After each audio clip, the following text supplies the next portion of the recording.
রাসূলুল্লাহ সাল্লাল্লাহু আলাইহি সাল্লাম মসজিদে খুতবা দিতেছে। ফাআকবালাল হাসান ওয়াল হুসাইন রাদিয়াল্লাহু আনহুমা। খুতবা চলা অবস্থায় নবীর দুই নাতি হাসান হুসাইন মসজিদে আসছে। নবী খুতবা দিতেছে, নাতি দুইজন মসজিদে আসছে। ইয়াসুরানি ওয়া ইয়াকুমান। নাতি দুইজন ছোট্ট মানুষ, বারবার মাটিতে পড়ে যায় আবার দাঁড়ায়। নবীজি দৃশ্যটা সহ্য করতে না পেরে খুতবা বন্ধ করে দিলেন। নাজালা, মিম্বর থেকে নামলেন। আখযাহুমা, নাতি দুইজনকে কোলে নিলেন। সাইদা বিহিমাল মিম্বার, নাতি দুইজনকে নিয়ে মিম্বরে আরোহণ করে বাকি খুতবা শেষ করছে। হাদিসের শেষে নবী বলেন, লাম আসবির, আমি ওদেরকে দেখে সহ্য করতে পারি নাই। ওরা বারবার পড়ে যাচ্ছিল, আবার দাঁড়াইতেছিল, ওদের হাঁটুতে কষ্ট হচ্ছিল। আল্লাহ নবী খুতবার মতো গুরুত্বপূর্ণ কাজ এটা ছেড়ে শিশুরা যেন কষ্ট না পায়, তাদের অধিকার প্রতিষ্ঠিত করছে। উপস্থিত হযরত উলামায়ে কেরাম, মুসলমান ভাইরা, আল্লাহ তাআলার দরবারে শুকরিয়া আদায় করছি, আল্লাহ আমাদেরকে এই মাহফিলে উপস্থিত হওয়ার তৌফিক দান করেছেন, আলহামদুলিল্লাহ। 25 পারা 7 নম্বর পৃষ্ঠা, সূরাতুশ শুরা 49-50 নম্বর আয়াত। এই আয়াতে আল্লাহ তাআলা বলেন, লিল্লাহি মুলকুস সামাওয়াতি ওয়াল আরদ, আসমান জমিনের রাজত্ব আল্লাহর। ইয়াখলুকু মা ইয়াশা, তিনি যা ইচ্ছা তা সৃষ্টি করেন। ইয়াহাবু লিমান ইয়াশাউ ইনাথা, তিনি যাকে ইচ্ছা তাকে কন্যা দান করেন। ওয়া ইয়াহাবু লিমান ইয়াশাউ যুকুর, তিনি যাকে ইচ্ছা তাকে ছেলে দান করেন। আও ইউজাউযিজুহুম যুকরানা ওয়া ইনাসা, তিনি কাউকে ছেলে মেয়ে উভয়টা দান করেন। ওয়ায়াজআলু মান ইয়াশাউ আকিমা, তিনি যাকে ইচ্ছা তাকে বন্ধা বানান। আয়াতে আল্লাহ তাআলা সন্তানের আলোচনা করেছেন। ছেলে মেয়ের আলোচনায় আল্লাহ প্রথমে কন্যার আলোচনা করেছেন, পরে ছেলের আলোচনা করেছেন। আমাদের সমাজের কুসংস্কার হলো কন্যা হলে চেহারা কালো করে মানুষ। 14 পারা 12 নম্বর পৃষ্ঠা, সূরা নাহলের 58 নম্বর আয়াতে আল্লাহ বলেন, ওয়া ইযা বুশিরা আহাদুহুম বিল উনসা যাল্লা ওয়াজহুহু মুসওয়াদ্দা ওয়া হুয়া কাযীম। কিছু মানুষ আছে, তাদেরকে যখন কন্যা সন্তানের সুসংবাদ দেওয়া হয়, তাদের চেহারাটা কালো হয়ে যায়, তারা দুঃখে ভারাক্রান্ত হয়ে যায়। এই জন্য কন্যা হলে চেহারা কালো করা যাবে না। ছেলে মেয়ে যেই হোক, শুকর আদায় করা। কন্যা অথবা ছেলে যেই দুনিয়াতে আসবে, তাদের প্রথম পাওনা হলো তাদের কানে আজান দেওয়া। আবু দাউদের হাদিস, 5105 নম্বর হাদিস। উবাইদুল্লাহ ইবনে আবি রাফে, নবীর সাহাবী, তিনি বলেন, রাআইতু রাসূলুল্লাহি সাল্লাল্লাহু আলাইহি ওয়াসাল্লাম আযানা ফি উযুনিল হাসান ইবনে আলী ইবনে আবি তালিব রাদিয়াল্লাহু আনহুমা হিনা ওয়ালাদাতহু ফাতিমাতু বিস-সালাহ। সাহাবী বলেন, যেদিন হযরত হাসান জন্ম নিলেন, সেদিন আমি দেখলাম রাসূলুল্লাহ সাল্লাল্লাহু আলাইহি ওয়াসাল্লাম নামাজের যে আজান, এই আজানের মতো হযরত হাসানের কানে আজান দিতে আমি নবীকে দেখলাম। এখান থেকে আমরা শিখলাম, দুনিয়াতে সন্তান আসার পর নামাজের আজানের মতোই আজান দিতে হবে। 2 নাম্বার করণীয়, কোন আল্লাহওয়ালা বুজুর্গের মুখ থেকে খেজুর চাবানো থুতু নিয়ে তার মুখে দিয়ে দেওয়া। সহিহ বুখারীর বর্ণনা, 3909 নম্বর হাদিস। আসমা রাদিয়াল্লাহু তাআলা আনহার বর্ণনা, তিনি বলেন, তার সন্তান দুনিয়াতে আসার পর তিনি তার সন্তানকে নবীজির কোলে দিলেন। সন্তানের নাম আব্দুল্লাহ ইবনে জুবায়ের রাদিয়াল্লাহু তাআলা। ফাদা বিতামরা, নবী খেজুর আনাইলেন। ফামাদাগাহা, খেজুর চাবাইলেন। ফাতাফালা ফি ফিহি, আব্দুল্লাহ ইবনে জুবায়েরের মুখে খেজুর চাবানো থুতু দিয়ে দিলেন। হাদিসে আসছে ফাকানা আউওয়ালা শাইইন দাখালা বাতনা আব্দুল্লাহ রিকু রাসূলিল্লাহ। আমার ছেলে আব্দুল্লাহর পেটে দুনিয়ার কোনো খাদ্য সর্বপ্রথম যায় নাই, খাদ্য হিসাবে সর্বপ্রথম নবীর থুতু মুবারক আমার ছেলের পেটে গিয়েছে। ওয়া হান্নাকাহু বিতামরা, নবীজি আব্দুল্লাহ ইবনে জুবায়েরের মুখের ভিতরে উপরের তালুতে খেজুর একটু লাগায়া দিছে। এটাকে বলে তাহনিক। সন্তান দুনিয়াতে আসার পর ৩ নাম্বার করণীয়, আমরা আত্মীয় স্বজন যারা তাকে দেখতে যাব তার জন্য বরকতের দোয়া করা। আবু দাউদের হাদিস ৫১০৬ নম্বর হাদিস। আয়েশা রাদিয়াল্লাহু তাআলা আনহার বর্ণনা, তিনি বলেন কানা রাসূলুল্লাহ সাল্লাল্লাহু আলাইহি ওয়াসাল্লাম ইউতা বিস-সিবিয়ান ফায়াদউ লাহুম বিল বারাকা। রাসূলুল্লাহ সাল্লাল্লাহু আলাইহি ওয়াসাল্লামের কাছে শিশুদেরকে আনা হতো, তিনি তাদের জন্য বরকতের দোয়া করতেন। আমরা কোনো নবজাতককে দেখলে আমাদের করণীয় তার জন্য বরকতের দোয়া করা, এটাই সুন্নাহ। ৪ নাম্বার করণীয়, শিশু সন্তান কান্না করলে তার কান্না থামিয়ে দেওয়া। মা রান্না করতে গেলে, মা ডেকডেকসি ধুইতে গেলে, মা নামাজে দাঁড়িয়ে গেলে শিশু যদি কান্না শুরু করে, পরিবারের অন্য সদস্যদের দায়িত্ব কর্তব্য হয়ে যায় শিশুর কান্না থামিয়ে দেওয়া।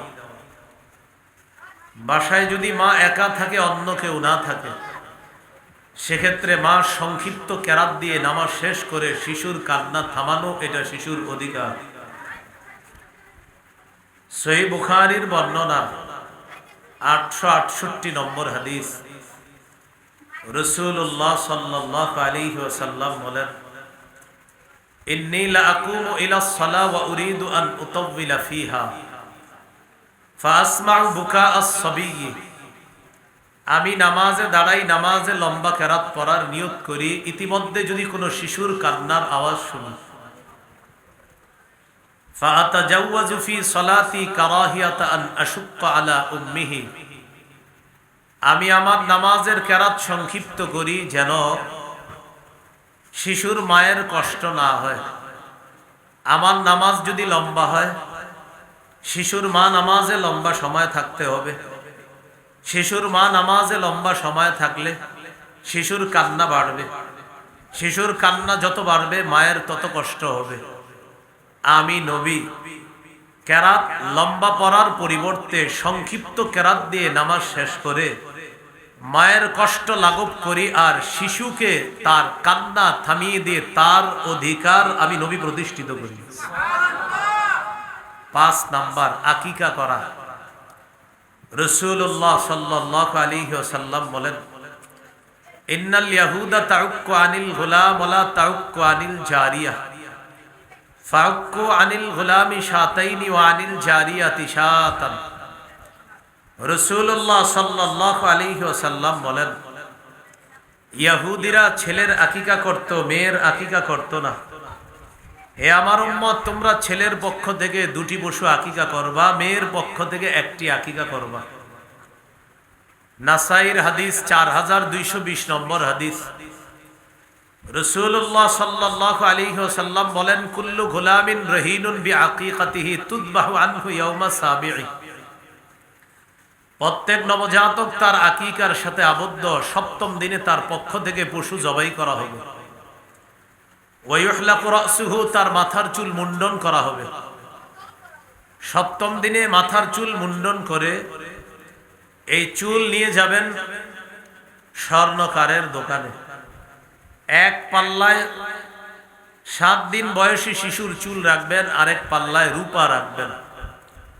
চুল পরিমাণ রূপা আল্লাহর রাস্তায় সদকা করে দিবেন। রাসূলুল্লাহ সাল্লাল্লাহু আলাইহি সাল্লাম তার কন্যা ফাতেমা রাদিয়াল্লাহু তাআলা আনহাকে বললেন ইয়া ফাতিমা তু ইহলিকি রাসা ওয়া তাসাদ্দাকি বিজিনাতি শারিহি ফিদ্দা। ফাতেমা হাসানের চুলগুলা মুন্ডন করো, ওয়া তাসাদ্দাকি বিজিনাতি শারিহি ফিদ্দা, হাসানের মাথার চুল পরিমাণ রূপা আল্লাহর রাস্তায় সদকা করে দাও।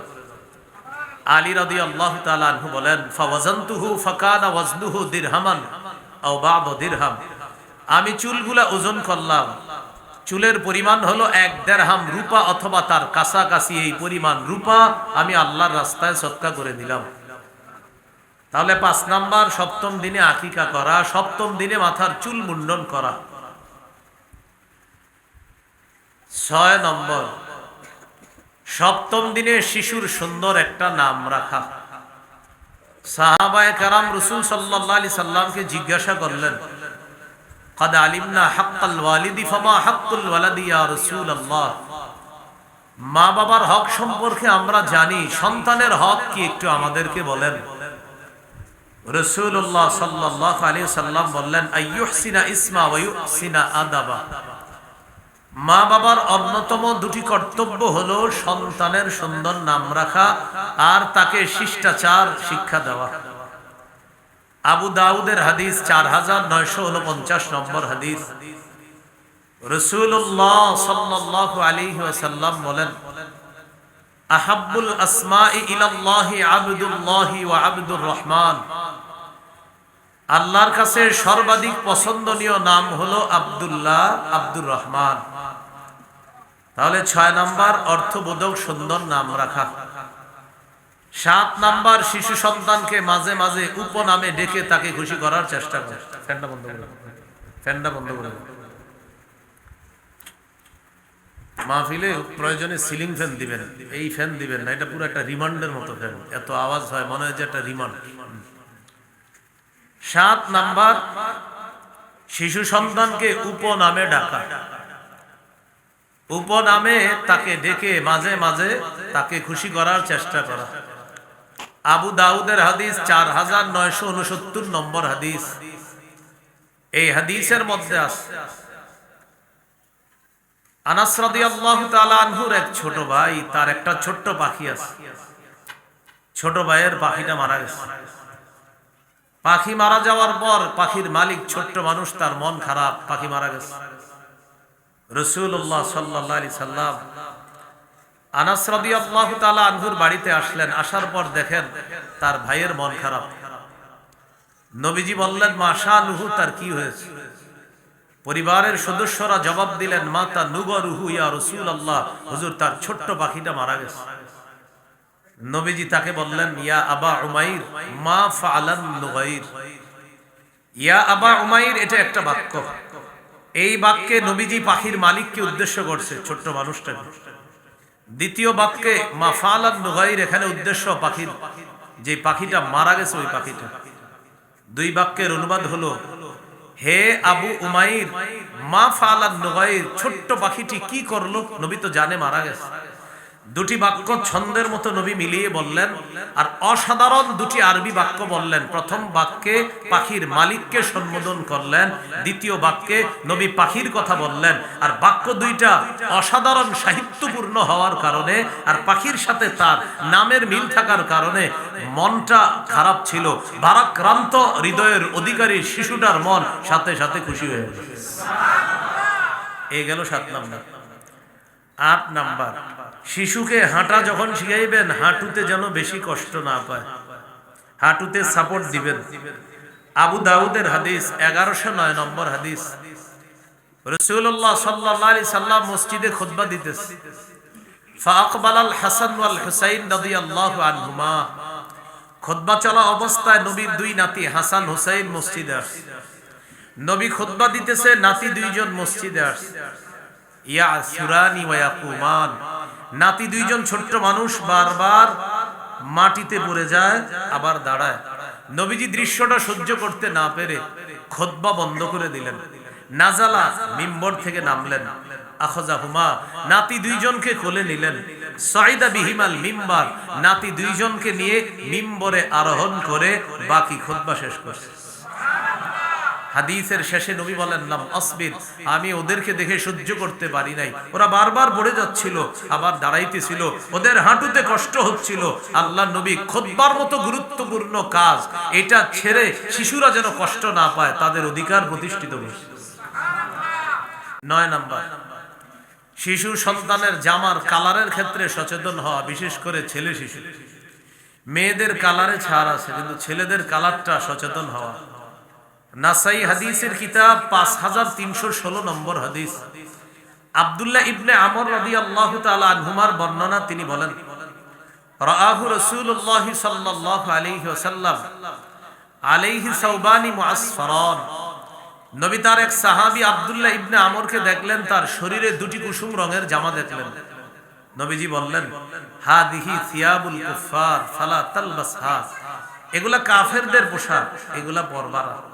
পোশাকে সচেতন হওয়া, যেন তেনে পোশাক না পরানো, পাইলেন আর কিনে নিলেন এমনটা না হওয়া। একটা ইসলামী আদর্শ প্রকাশ করে, ইসলামী মূল্যবোধে বিশ্বাসী যারা আমরা, আমাদেরও কিন্তু আলাদা পোশাকের একটা সৌন্দর্যতা আছে। আল্লাহ সচেতন হয়ে পোশাকের ক্ষেত্রে সচেতনতা অবলম্বন করে একজন সচেতন মুসলিম অভিভাবকের পরিচয় দেওয়ার তৌফিক দান করে।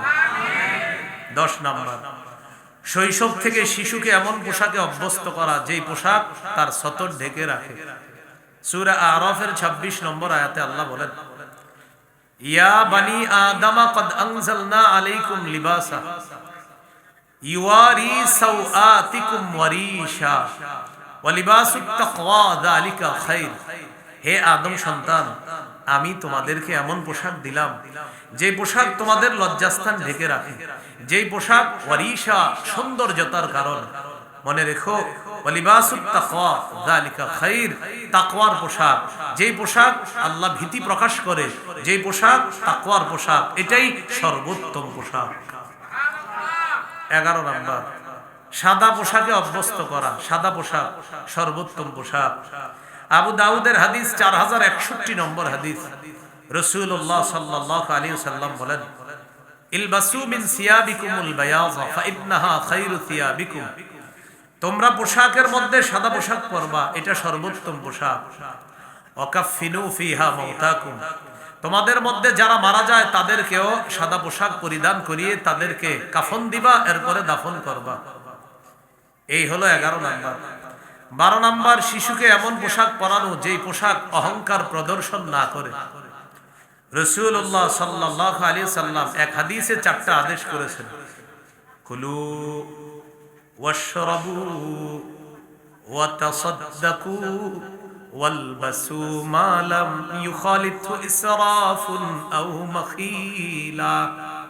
তোমরা খাও, তোমরা পান করো, তোমরা দান করো, তোমরা পোশাক পরিধান করো, যতক্ষণ অপচয়ের কারণ না হয়, অহংকার প্রদর্শন না করে। উম্মত খাও, খাবার যেন তোমাকে অপচয়কারী না বানায় আর অহংকারী না বানায়। পান করো, পান যেন অহংকারী না বানায়, অপচয়কারী না বানায়। দান করো, দান যেন তোমাকে দাম্ভিক না বানায়। পোশাক পরিধান করো, পোশাক যেন তোমাকে অপচয়কারী না বানায়, অহংকারী যেন না বানায়। এই 4টি হুকুম নবী করেছেন। 13 নাম্বার, ছেলে শিশুকে রেশম থেকে দূরে রাখা, স্বর্ণ থেকে দূরে রাখা। রাসূলুল্লাহ সাল্লাল্লাহু আলাইহি ওয়াসাল্লাম বলেন ওয়াহিল্লাত যাহাবু ওয়াল হারিরু লিউনাতি উম্মতি ওয়া হুররিমা আলা যুকুরিহা, আমার উম্মতের মেয়েদের জন্য রেশম হালাল, স্বর্ণ হালাল। আমার উম্মতের ছেলেদের জন্য রেশম হারাম, স্বর্ণ হারাম। ছেলে শিশুকে শৈশব থেকে স্বর্ণ রেশম থেকে দূরে রাখা। 14 নাম্বার, শিশুকে জুতা পরা শিখায়া দেওয়া। কি পরা? জুতা। রাসূলুল্লাহ সাল্লাল্লাহু আলাইহি সাল্লাম বলেন লা তামশি ফি নালিন ওয়াহিদ, এক পায়ে জুতা পরে হাঁটবা না। বুখারীর বর্ণনায় আসছে লিউনিল হুমা জামিআ আও লিউহফিহিমা জামিআ, হয়তো 2 পায়ে জুতা রেখে হাঁটবে, না হয় 2 পা খোলা রেখে হাঁটবে। নবী কত মায়া করে আমাদেরকে। এক পায়ে জুতা রেখে হাঁটলে উম্মত যে কোনো সময় অ্যাক্সিডেন্ট করতে পারে, এই অ্যাক্সিডেন্ট নবী সহ্য করে না। তাই বলছে উম্মত হয়তো দুই পায়ে জুতা রেখে হাঁটবা, না হয় দুই পা খোলা রেখে হাঁটবা। এক পায়ে জুতা আরেক পা খোলা, পা উপর নিচ হয়ে যাবে, তুমি কষ্ট পতিত হওয়ার সম্ভাবনা আছে। আল্লাহ সূরা তাওবার মধ্যে বলেছেন 11 পারা 6 নম্বর পৃষ্ঠা, আজিজুন আলাইহিমা আনিতুম, তোমরা কষ্ট পাইলে নবী ব্যথা পায়। আছে না, লাকাদ জাআকুম রাসূলুম মিন আনফুসিকুম আজিজুন আলাইহিমা আনিতুম, মানে আনিতুম কি, এই যে কষ্ট পাইলাম, আল্লাহ বলে তোমরা কষ্ট পাইলে নবী ব্যথা পায়। কয় নাম্বার গেল? 14, জুতা পরা শিখায়া দাও। 15 নাম্বার, সবকিছু ডান দিক থেকে করা শিখায়া দাও। সহিহ বুখারীর বর্ণনা 168 নম্বর হাদিস, আয়েশা রাদিয়াল্লাহু তাআলা আনহার বর্ণনা, কানা রাসূলুল্লাহ সাল্লাল্লাহু আলাইহি ওয়াসাল্লাম ইউজিবুহু তায়াম্মুলু ফিত তানাউলি ওয়াত তারাজ্জুলি ওয়া তুহুরিহি ওয়া ফি শানিহি কুল্লি।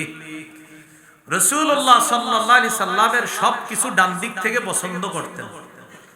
জুতা পরা ডান দিক থেকে, ওয়াত তারাজ্জুলি মাথা আছড়ানো ডান দিক থেকে, ওয়া তুহুরিহি পবিত্রতা অর্জন করা ডান দিক থেকে পছন্দ করতেন।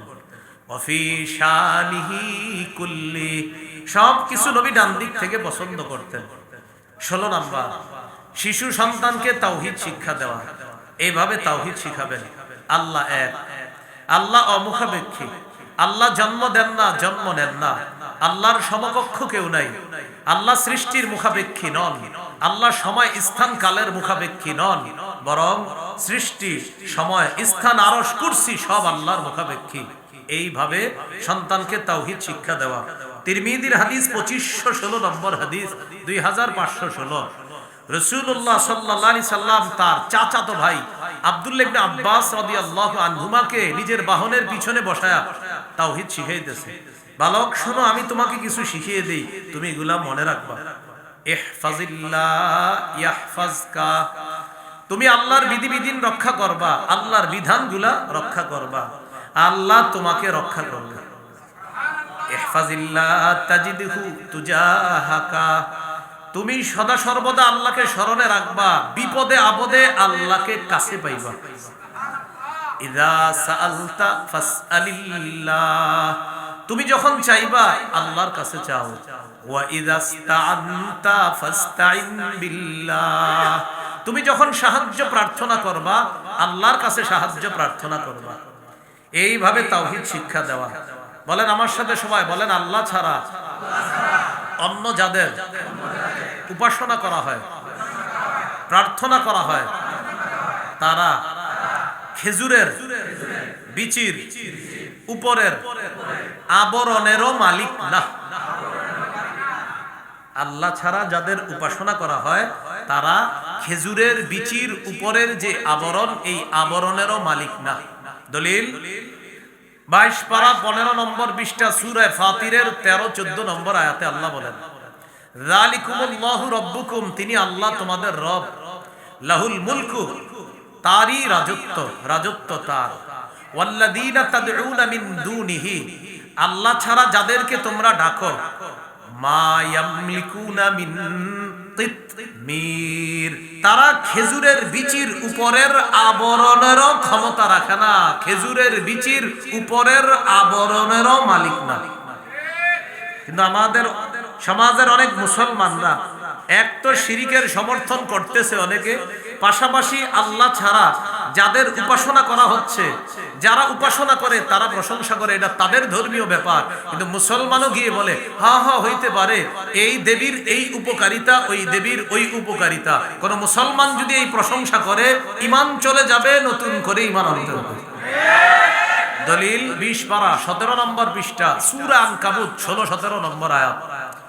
ইব্রাহিম নবী তার জাতিকে বললেন, ইন্নামা তা'বুদুনা মিন দুনিল্লাহি আওসানা, তোমরা আল্লাহ ছাড়া কিছু প্রতিমা পূজা করছো, ওয়াতাখলুকুনা ইফকা, আর কিছু মিথ্যা বানাইতেছো, রচনা করছো। আল্লাহ ছাড়া কিছু প্রতিমা পূজা করছো আর কিছু মিথ্যা রচনা করছো, বলে এই প্রতিমার এই উপকারিতা, ওই প্রতিমার ওই উপকারিতা। আমরা আবার বলছি, যারা ওই ধর্ম পালন করে এটা তাদের ধর্মীয় বিশ্বাস। কিন্তু কোন মুসলমানও যদি বলে হ্যাঁ হ্যাঁ হ্যাঁ এই দেবীর এই উপকারিতা, ওই প্রতিমার ওই উপকারিতা আল্লাহ কোরআনে বলছে, এগুলা মিথ্যা কথা। কোন মুসলমান যদি অন্য ধর্মের এদের প্রশংসা করে, কোরআনের সূরা আনকাবুতের 16-17 নম্বর আয়াত অস্বীকার করার কারণে ঈমান চলে যাবে, নতুন করে ঈমান আনতে হবে। তাওহীদ শিখাইতে হবে সন্তানকে। তাহলে 16 নাম্বার তাওহীদ শিক্ষা দেওয়া। কি শিক্ষা দেওয়া? তাওহীদ শিক্ষা দেওয়া। এটা সন্তানকে শিখাতে হবে। 17 পারার 20 নম্বর পৃষ্ঠা আল্লাহ তাআলা বলেন, ইন্নাল্লাযীনা তাদউনা মিন দুনিল্লাহ, আল্লাহ ছাড়া তোমরা যাদেরকে ডাকো, লা ইয়াখলুকু যুবাবা, তারা কিছুতেই একটা মাছিও সৃষ্টি করতে পারে না। আল্লাহ আমাদের সকলকে বুঝার তৌফিক দান করুন। 17 নাম্বার শিশুকে ঈমানি তরবিয়ত শিক্ষা দেওয়া। ঈমানি তরবিয়তের মধ্যে শ্রেষ্ঠ তরবিয়ত নামাজের তরবিয়ত। শিশুকে 7 বছর বয়সে নামাজের আদেশ করা, 10 বছর বয়সে তাকে প্রয়োজনে মৃদু আঘাত করা। 7 বছর বয়সে শিশু নামাজ আপনি আদেশ করলে শুনবে কখন? 1.5-2 বছর বয়স থেকে মা বাবা ঘরে ওর সামনে নামাজ পড়তে হবে। মা পড়বে নামাজ যখন শিশু ঘুমিয়ে থাকবে, হঠাৎ চোখ মেলে যেন দেখে মা নামাজে আছে, শিশুর মাথায় কাজ করবে ঘটনা কি, আম্মু কি করে, এরকম ওর মনে যেন এটা জাগ্রত হয়। বাবা মাঝে মাঝে নফল নামাজ ঘরে পড়বে, শিশু মাঝে মাঝে বাবার পাশে গিয়ে নামাজে দাঁড়িয়ে যাবে। এইভাবে শিশু নামাজে অভ্যস্ত হবে। 7 বছর বয়সে তখন নামাজের হুকুম করলে মানানো কষ্টকর হবে না। নবীজি বলেন, মুরু আওলাদাকুম বিসসালাহ, তোমরা তোমাদের সন্তানদেরকে নামাজের আদেশ করো, ওহুম আবনাউ সাবঈ সিনিন, যখন তাদের বয়স 7 হয়। ওয়াদরিবুহুম আলাইহা ওয়াহুম আবনাউ 10 সিনিনা, যখন তাদের বয়স 10 হয় প্রয়োজনে তাদেরকে মৃদু আঘাত করো। এই হলো 17 নাম্বার। 18 নাম্বার মসজিদে শিশুর উপস্থিতিতে গুরুত্ব দেওয়া। বলেন কোথায়? শিশুর উপস্থিতি কি করা? ধমক দিয়ে বের করে না দেওয়া।